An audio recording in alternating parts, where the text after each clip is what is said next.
వీర హనుమాన్ తరువాయి భాగం. రాముడు తనను రావణుడు ఉండే చోటు అడిగేసరికి అతని బాధ చూసి తాను కూడా కన్నీరు కారుస్తూ సుగ్రీవుడు, రామా, ఆ రావణుడు ఎక్కడుంటాడో నాకు తెలియదు. కాని ఒక ప్రతిజ్ఞ చేయగలను.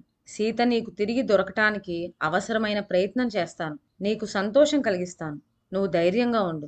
నేను కూడా నీలాగే భార్యను పోగొట్టుకున్నాను, కాని ధైర్యాన్ని విడవలేదు అన్నాడు. సుగ్రీవుడు ఇలా ఊరడించేసరికి రాముడు కన్నీటితో తడిసిన తన ముఖాన్ని తుడుచుకున్నాడు. అతను సుగ్రీవుడితో, నిజమైన మిత్రుల్లాగా మాట్లాడావు. ఇప్పుడు నేనున్న స్థితిలో నీలాంటి ఆప్తుడు దొరకటం దుర్లభం. నువ్వు మాత్రం రావణుడు ఎక్కడ ఉంటాడో, సీతను ఎక్కడ ఉంచాడో వెతికించాలి. పోతే నా నుంచి నీకు ఏం కావాలో చెప్పు. ఆ పని నా వల్ల అవుతుందా కాదా అని సంశయించుకు. నేను వాలిని చంపుతానన్న మాట యథార్థం. నేనింతవరకు ఎన్నడూ అబద్ధం చెప్పలేదు, ఇక ముందు చెప్పను అన్నాడు. ఈ మాటలకు సుగ్రీవుడు, అతని మంత్రులైన వానరులు ఎంతో సంతోషించారు. సుగ్రీవుడు రాముడితో ఇలా అన్నాడు. రామా, నన్ను నా అన్న మోసం చేసి నా భార్యను అపహరించాడు. నాకు ఏం చేయాలో తెలియదు. ఇలా బతుకుతున్నాను. బలవంతుడైన వాలి నన్ను రాజ్యభ్రష్టుణ్ణి చేయటమే గాక నన్ను చంపించటానికి అనేక ప్రయత్నాలు చేశాడు. అతను నా మీదకు పంపిన వానరులను ఎంతో మందిని నేను చంపాను. నేను నా అన్న భయం చేతనే నీ దగ్గరికి కూడా రాలేదు. నాకిప్పుడు ఈ హనుమంతుడు మొదలైన వారు ఎంతో సహాయంగా ఉన్నారు. నా పట్ల స్నేహం కలిగి వాళ్ళు నన్ను రక్షిస్తున్నారు. నేను ఎక్కడికి పోతే అక్కడికి వస్తారు. నన్ను ఎల్లప్పుడూ రక్షిస్తూ ఉంటారు. ఇలా ప్రాణభయంతో ఈ పర్వతం మీద ఎంతకాలం జీవించేది? వాలి చస్తేనే గాని నాకు క్షేమం లేదు.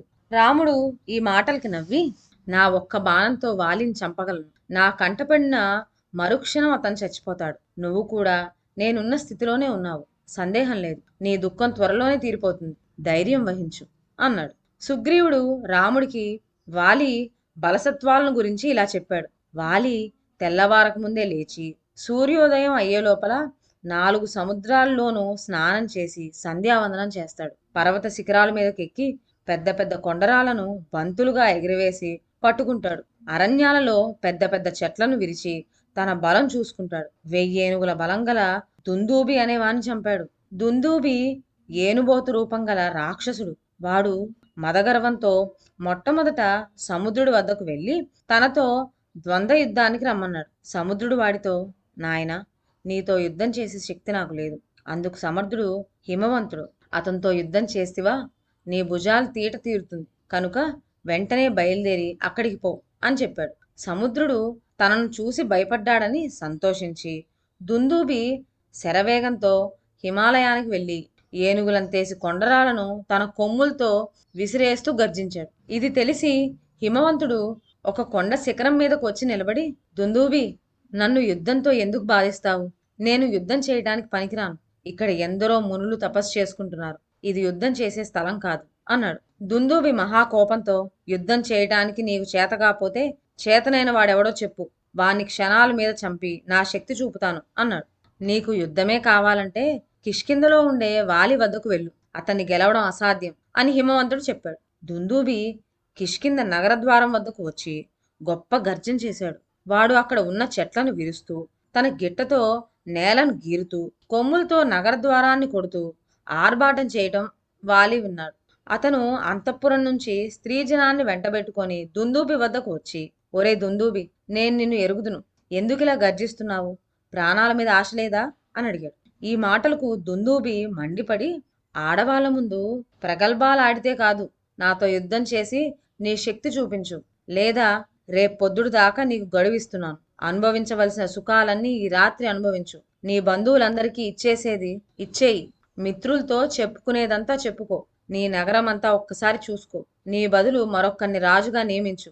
అప్పుడు నేను నీ మదం అణిగిస్తాను అన్నాడు. వాలి స్త్రీజనాన్ని అంతఃపురానికి తిప్పి పంపి దేవేంద్రుడు తనకిచ్చిన కాంచనమాలను మెళ్ళో వేసుకొని దుందూబి మీద కలయబడి వాడి కొమ్ములు పట్టుకొని గిరగిరా తిప్పి నేలకేసి కొట్టి సింహనాదం చేశాడు. దుందూబి చెవుల నుంచి రక్తం వచ్చింది. అయినా వాళ్ళిద్దరూ చాలాసేపు పిడికిళ్లతోనూ మోకాళ్లతోనూ రాళ్లతోనూ చెట్లతోనూ యుద్ధం చేశారు. క్రమంగా దుందూబి బలం క్షీణించి వాలి బలం పెరిగింది. అది చూసి వాలి దుందూబిని పైకెత్తి నేలకేసి కొట్టి చంపేశాడు. తరువాత అతను దుందూబి కలేబరాన్ని ఎత్తి ఊపి ఆమడ దూరం పోయి పడేటట్టు విసిరివేశాడు. నోటి నుండి రక్తం కారుతున్న ఆ కలేబరం మతంగముని ఆశ్రమం మీదకు వెళ్ళి పడింది. దాని తాకిడికి ఆశ్రమ ప్రాంతంలోనే కొన్ని చెట్లు విరిగాయి.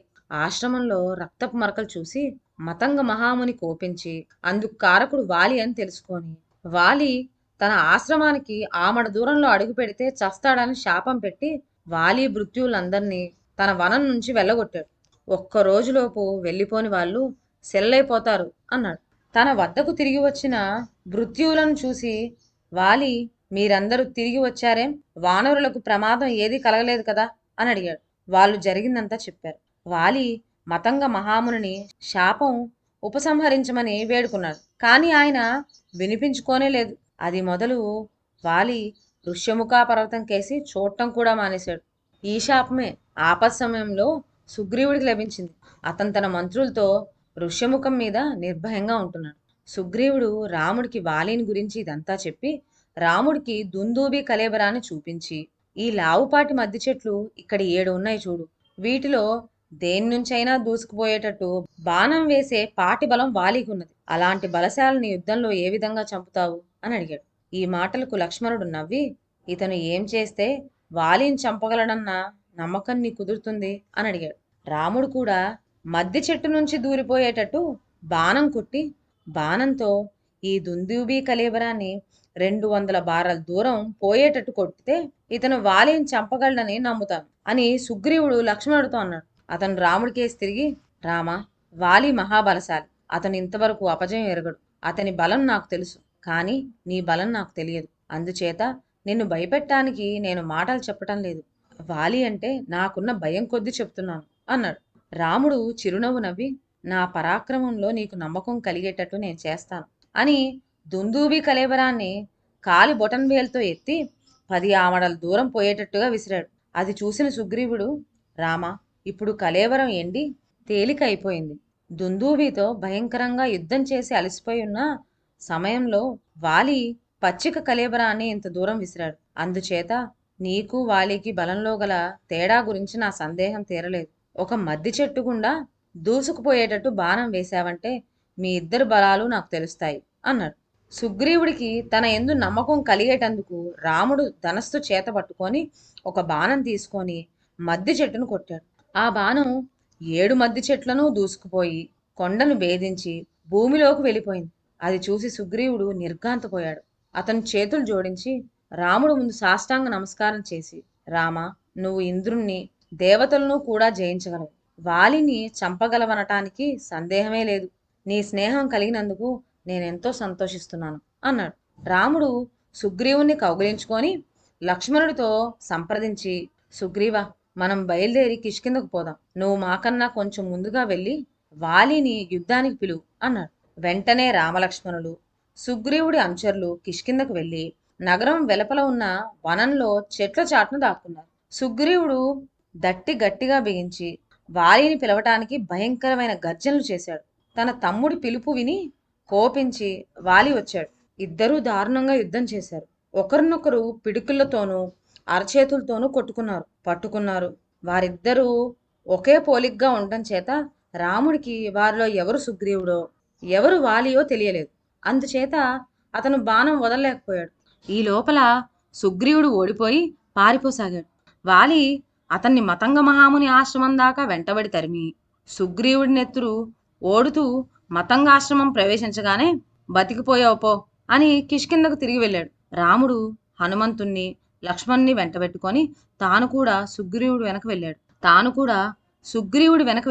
సుగ్రీవుడు రాముని చూసి తల వంచుకొని, నీ పరాక్రమం చూపిన వాడివి. నన్ను వాలి పైకి యుద్ధానికి పంపి వాలి చేత చావు దెబ్బలు తినిపించావే, ఇదేం పని?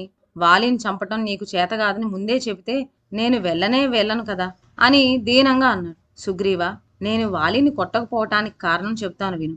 మీ ఇద్దరి అలంకరణలు, రూపాలు, నడక, కంఠధ్వని, కళ్ళు, శరీర ఛాయ ఒకే విధంగా ఉన్నాయి.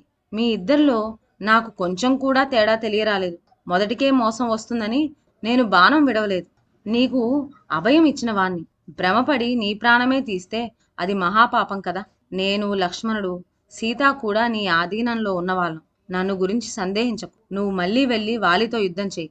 ఈసారి నాకు గుర్తుగా ఉండేటందుకు ఏదైనా ధరించు. ఒకే ఒక్క బాణంతో వాలిని చంపుతాను. లక్ష్మణ, పూసి ఉన్న ఈ గజపుష్పాన్ని తెంపి సుగ్రీవుడి మెడకు చుట్టు అన్నాడు రాముడు. సుగ్రీవుడికి రాముడు మాటల్లో ఈసారి గట్టి నమ్మకం కుదిరింది. అతను ఎంతో ఉత్సాహంగా గజపుష్పి మెడకు చుట్టుకొని మళ్ళీ కిష్కిందకు బయలుదేరాడు. ఇదండి ఇవాళ కథ. తరువాత ఏం జరిగిందో నెక్స్ట్ వీడియోలో విందాం. అంతవరకు సెలవు. నా ఛానల్లోని కథలు మీకు నచ్చినట్లయితే నా ఛానల్ను లైక్ చేసి సబ్స్క్రైబ్ చేయండి. షేర్ చేయడం మర్చిపోవద్దు. కొత్త కథల నోటిఫికేషన్ కోసం బెల్ ఐకాన్ ప్రెస్ చేయండి. Thank you.